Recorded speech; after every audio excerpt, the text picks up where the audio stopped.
مجلس عزا ایک ریولیشن کا نام ہے، مجلس عزا ایک تمدن الہی کا نام ہے۔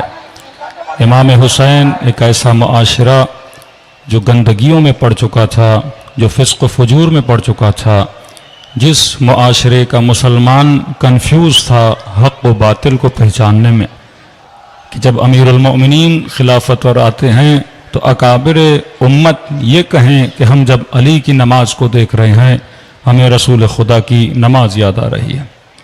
جب امام حسین نکلے تو مولا نے کچھ نعرے مارے اور کچھ امام نے شعار بلند کیے کہ میں نکلا ہوں اپنے جد کے دین کو احیا کرنے کے لیے، وہ دین جو معاشرے میں برائے نام رہ چکا ہے اور گویا بدن تو ہے پر اس میں روح نہیں ہے۔ دوسرا جملہ فرمایا میں بدعتوں کو ختم کرنے کے لیے نکلا ہوں، یعنی ایک ایسا معاشرہ جو کار عبادی انجام دے لیکن نام رسول خدا کا لگائے۔ یعنی آپ تصور کریں کہ ایک ایسا معاشرہ جس میں فتویٰ دیا جائے کہ الیاذ باللہ امام حسین واجب القتل ہے، کیونکہ حسین اپنے نانا کی حدیثوں کے خلاف آگے بڑھ رہے ہیں۔ مطلب 20 سالوں میں امام حسن کے صلح کے بعد ایسی حدیثیں بنا دی گئی تھیں اور لوگ ان حدیثوں پہ بلیو کرتے تھے، یقین کرتے تھے۔ جب عراق میں داعش نے خلافت کا اعلان کیا تو یہ حدیثوں کا سہارا لیا کہ بھائی جماعت مسلمین نے ہمارے ہاتھوں پہ بیعت کی ہے، رسول کا فرمان ہے جو جماعت سے ٹوٹ جائے وہ رافضی ہے یا قد رفض، وہ دین سے خارج ہے، اور جو دین سے خارج ہو جائے اس کا قتل ہمارے اوپر جائز ہے۔ تفصیل سے میں IRC میں اس ٹاپک پہ پڑھ رہا ہوں یا صرف اشارہ دے رہا ہوں۔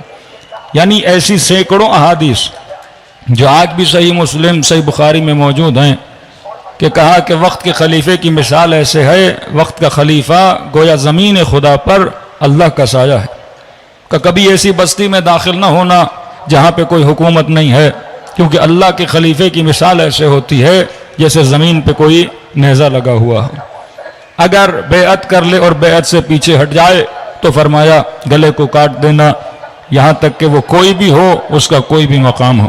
ایسی احادیث بنائی گئیں کہ جن کی وجہ سے لوگ خاموش رہتے تھے۔ ایک اسلامی معاشرہ، لیکن اسلامی معاشرے میں امر بالمعروف اور نہی عن المنکر پہ پابندی تھی کہ آپ حاکم کا فسق و فجور دیکھو، لیکن کا نبی نے فرمایا ہے کہ آپ اس حاکم پہ تنقید نہیں کر سکتے۔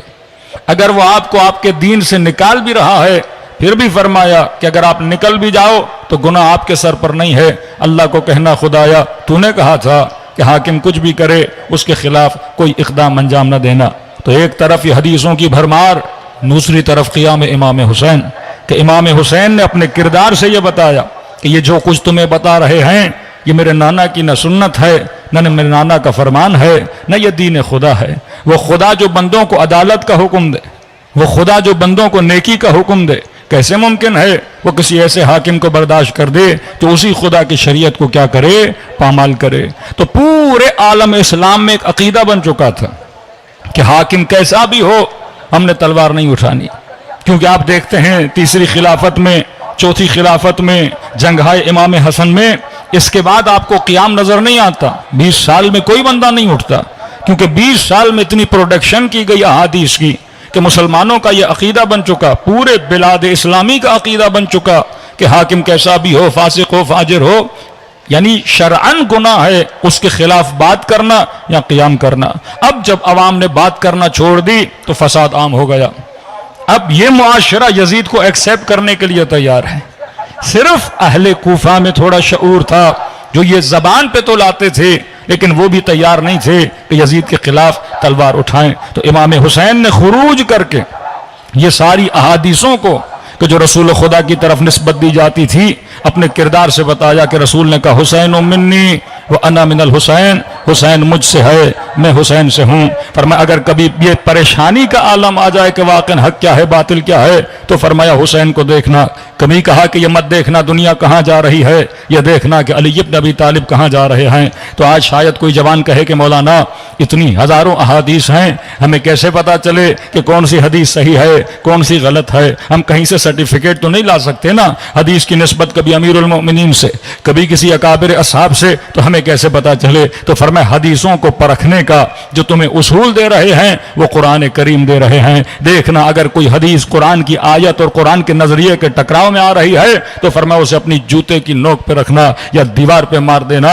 क्योंकि वो हदीस जो अल्लाह के उसूल के खिलाफ आ जाए वो हदीस काबिल कबूल नहीं है। तो ये किरदार असहाब इमाम हुसैन था जिनके अंदर ये बसीरत मौजूद थी कि इतने इख्तिलाफात में उन्होंने चुना तो इमाम हुसैन को चुना। अब मौला फरमाते हैं यही बसीरत हमारे शियों में भी होनी चाहिए। हमने कहा पहली सिफत असहाब इमाम हुसैन की सिफत बसीरत थी, वो असहाब बा बसीरत थे, वो हक़ व बातिल को पहचानते थे।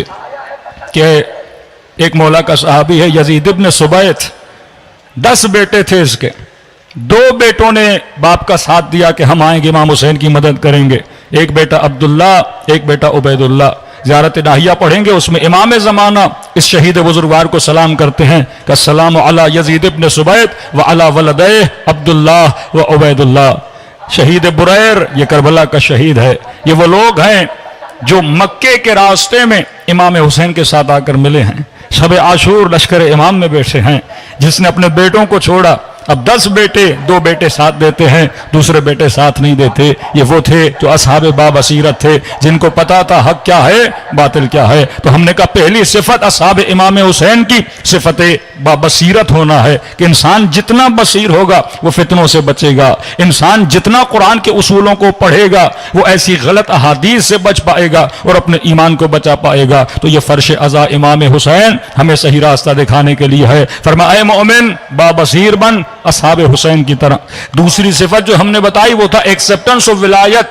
जब तक अली का चाहने वाला कंप्लीटली विलायत को एक्सेप्ट नहीं करता, आपको यहां मुख्तलिफ अहले बैत के मानने वाले मिलेंगे। कोई सेकुलर होगा, कोई लिबरल होगा, कोई 10 दिन वाला शिया होगा, कोई 2 महीने वाला शिया होगा, कोई सिर्फ काले कपड़े पहनेगा। उसके बाद उसका किरदार, उसकी रफ्तार अहले बैत के अमल से नहीं मिलेगी। तो फरमाया नहीं, अगर शिया बनना चाहते हो, अगर इस विलायत के नेटवर्क का हिस्सा बनना चाहते हो तो हमारे वजूद में कंप्लीटली एक्सेप्टेंस ऑफ विलायत होनी चाहिए कि वाकई आज मेरे मौला अगर मुझे कुछ भी कहें क्या मैं करने के लिए तैयार हूं। क्या मेरे अंदर इतनी सकत है, क्या मेरे अंदर इतना हौसला है कि अपना सब कुछ अपने इमाम पे कुर्बान कर सकूं। वो कब होगा? जब छोटी छोटी बातों पर यह जमाल अमल करेगा, जब छोटी छोटी बातों पर यह नौजवान अमल करेगा, नमाज पे पाबंदी करेगा, यह खातून हिजाब पे पाबंदी करेगी, ये जवान अपनी निगाहों को हराम से बचाएगा, अपने कदम को कभी ऐसी जगह पे जाने न देगा जिससे इसका इमाम वक्त क्या हो जाए, नाराज हो जाए। तो फरमाया जब तक कंप्लीटली एक्सेप्टेंस ऑफ विलायत नहीं आती,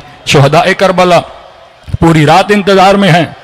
जनाब कासिम की वालिदाए गिरामी, अब दुनिया की माएँ तो बच्चों के लिए जागती हैं कि बच्चा बच जाए, मैं दुनिया से जाऊं तो चली जाऊं।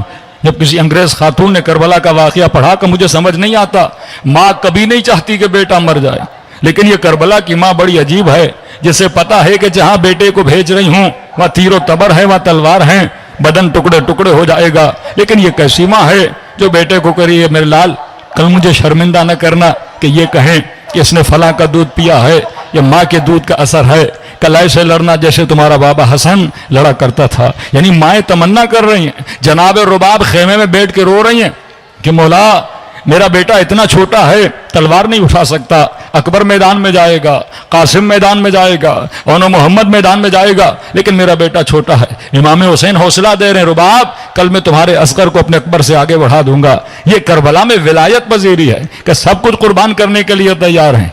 जनाब हुजर इब्न उदय सर कटा दिया, बेटे कुर्बान कर दिए, भाई शहीद हो गया, 8 साथी कुर्बान कर दिए विलायत पजीरी की खातिर। तो इस मकतब में अगर रहना है तो एक्सेप्टेंस ऑफ विलायत कंप्लीट होनी चाहिए, जिस तरह असहाब इमाम हुसैन में थी। क्यों बारहा रिवायतें मिलती हैं छठे इमाम से कि है कोई जो तनूर के अंदर चला जाए, है कोई आग का अंगारा हाथ पे ले ले।